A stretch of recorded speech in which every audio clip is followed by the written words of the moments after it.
اعوذ باللہ من الشیطان الرجیم بسم اللہ الرحمن الرحیم اللہم صلی علی محمد و آل محمد وعجل فرجہم۔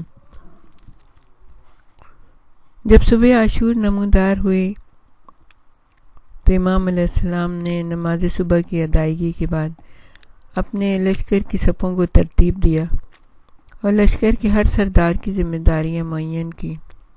اس دوران عمر سعد بھی اپنے لشکر کی تنظیم و ترتیب میں مشغول تھا جب امام کی نظر دشمن کے کثیر لشکر پر پڑی اور آپ نے اپنے مقابلے پر دشمن کے پرہجوم لشکر کا مشاہدہ کیا تو امام علیہ السلام نے اپنے ہاتھوں کو بلند کیا اور فرمایا: اللہم انت سقیتی فی کل کرب، بار الہا ہر رنج و غم میں تو ہی میرا سہارا، ہر مشکل میں تو ہی میری امید کا مرکز ہے۔ مجھ پر جب کبھی مصیبت نازل ہوئی میں نے تیری ہی پناہ لی، تیرے ہی ذریعے اپنی بجاؤ کا سامان کیا ہے۔ کتنے ہی ایسے مصائب و آلام آئے جب دل کمزور پڑ گئے، چارہ و تدبیر کے راستے بند ہو گئے، دوست ساتھ چھوڑ گئے اور دشمنوں نے خوشیاں منائی، لیکن میں نے تیری ہی طرف رجوع کیا، تجھ سے فریاد کی اور تیرے سوا ہر کسی سے بے نیاز ہو کر صرف تجھ سے ہی لو لگائی، اور تو نے ہی مجھ سے ہر مصیبت کو دور کیا اور ہر رنج و الم سے مجھے نجات دلائی۔ بے شک تو ہی ہر نعمت کا مالک اور ہر حاجت کا مرکز ہے۔ امام کے تمام اصحاب ایک ایک کر کے شہید ہونے لگے۔ جنادہ عمر ابن جنادہ کے بارے میں تاریخ لکھتی ہے کہ ان کے والد جنادہ انصاری بہت ہی اچھے طریقے سے بہادری سے لڑتے ہوئے جب شہید ہوئے، امام جنادہ انصاری کے لاش کو اس مقام پہ لے کے آئے کہ جہاں پہ ایک خیمہ بنایا گیا تھا کہ جہاں پہ جو بھی شہید ہوتا اس کا لاشا لا کے امام رکھ دیتے۔ ابھی امام جنادہ انصاری کے شہید ہونے کے بعد اپنے خیمے میں آئے بھی نہ تھے کہ راستے میں ان کا فرزند 11 سالہ فرزند عمر ابن جنادہ امام کے سامنے آ کر کھڑے ہو گئے۔ امام نے ایک عجیب منظر دیکھا۔ وہ اتنے چھوٹے تھے کہ جو تلوار انہوں نے اپنی کمر میں لگائی ہوئی تھی وہ بھی زمین پہ خط دیتی جاتی تھی۔ امام علیہ السلام نے اس کو پیار کیا، اس کی طرف دیکھا اور کہا: بیٹا، تمہارے والد شہید ہو چکے ہیں، اب تمہارا اس حالت میں شہید ہونا تمہاری ماں یقیناً ناپسند کرے گی۔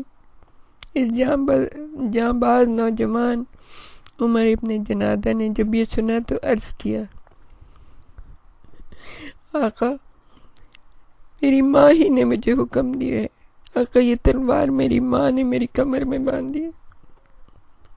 واللہ امام پہ، آل رسول پہ کیا وقت آ گیا تھا کہ خواتین بھی عاشورے کے دن کچھ چیز اپنے سے امام سے زیادہ نہیں سمجھتی تھی۔ شوہر چلا گیا لیکن بیٹے کو بھیجنے کے لیے تیار ہیں۔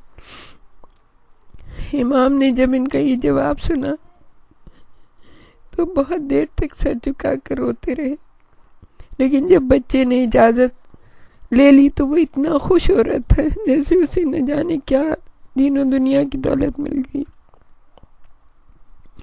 عمر اتنے چھوٹے تھے، عمر ابن جنادہ، لیکن انہوں نے جس وقت یہ رجز پڑھا دشمن کو حیرت زدہ کر دیا۔ کہا کہ میرے سردار حسین ہیں اور یہ کتنے اچھے سردار ہیں جو بشیر اور نذیر پیغمبر کے دل کا چین ہیں۔ علی و فاطمہ ان کے والدین ہیں، کیا تم ان جیسی کسی اور ہستی سے واقف ہو؟ اتنا سخت انہوں نے دشمن سے مقابلہ کیا، اتنا سخت کہ مرحبا کی آوازیں آ رہی تھیں لشکر حسینی سے، لیکن ایک چھوٹا بچہ کب تک ڈرتا، جو کہ پیاسا بھی تھا، بھوکا بھی تھا۔ سب نے مل کر عمر ابن جنادہ کو شہید کر دیا، اور پھر ایک ایسا ظلم کیا جو اس سے پہلے کبھی نہیں ہوا تھا کہ دشمن نے ان کا سر کاٹ کر خیموں کی طرف پھینک دیا۔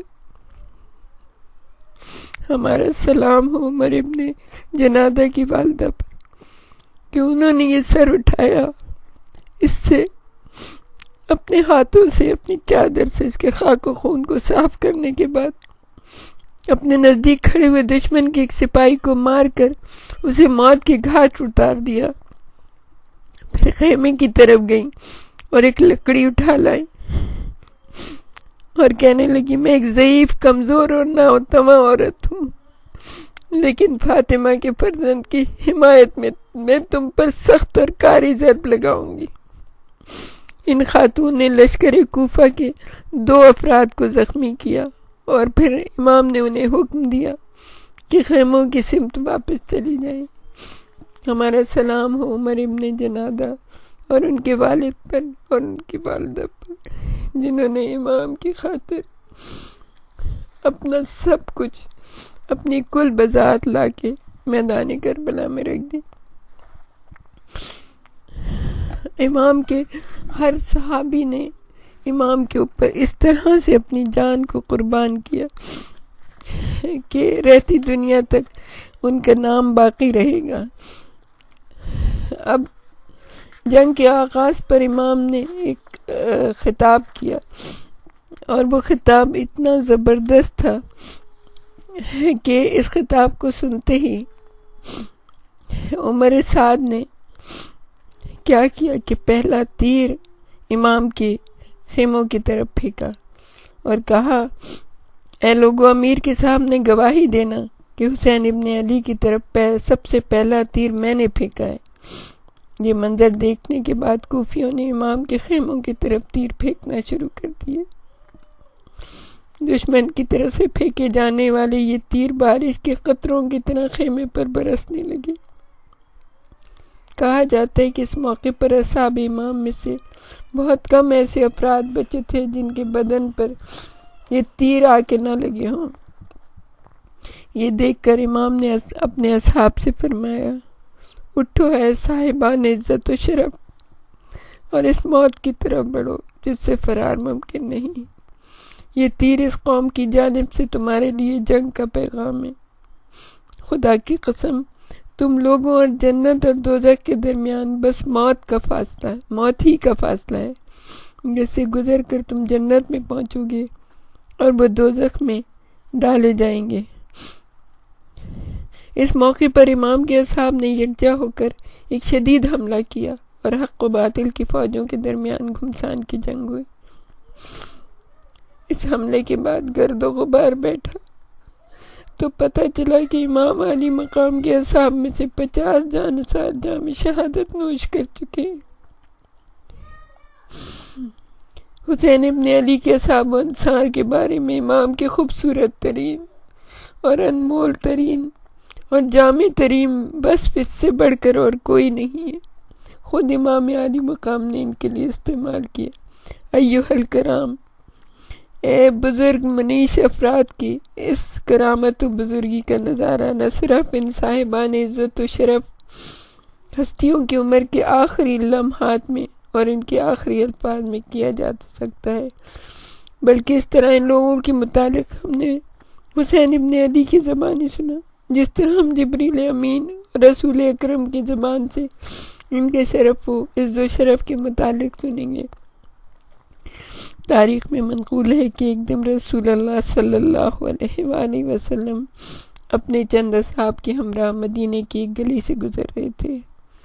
آپ صلی اللہ علیہ وآلہ وسلم کا سامنا چند بچوں سے ہوا جو کھیل کود میں مشغول تھے۔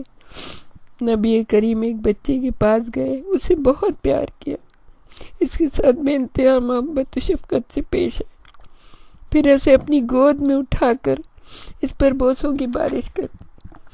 جب اصحاب نے اس نوازش کا سبب دریافت کیا تو آپ نے فرمایا، ایک دن میں نے دیکھا کہ یہ بچہ حسین کے ساتھ کھیل رہا تھا اور ان کے قدموں کی خاک ہاتھ میں اٹھا کر اپنے چہرے اور آنکھوں پر ملتا تھا۔ بس میں اس بچے کو بے انتہا پسند کرتا ہوں کیونکہ میرے حسین کو چاہتا ہے۔ پھر نبی کریم نے فرمایا، جبریل نے مجھے بتایا یہ بچہ عاشور کے دن میرے بیٹے حسین کے اصحاب و انصار میں شامل ہوا۔ عزیزان گرامی، کہا یہ جاتا ہے کہ یہ بچہ حبیب ابن مظاہر، اور حبیب ابن مظاہر کوفہ میں تھے جب امام علی مقام نے حبیب کو خط لکھا تھا اور خط لکھ کے حبیب کو بلایا تھا۔ حبیب جس وقت امام علی مقام کا خط پہنچا، حبیب ابن مظاہر اپنے گھر میں بیٹھے ہوئے اپنی زوجہ کے ساتھ کھانا کھانے میں مصروف تھے۔ دروازے پر کسی نے دستک دی۔ حبیب نے پوچھا، کون ہے؟ آواز آئی، انا برید الحسین، میں حسین کا قاصد ہوں۔ بس یہ سننا تھا۔ حبیب کے ہاتھ میں نوالا رک گیا۔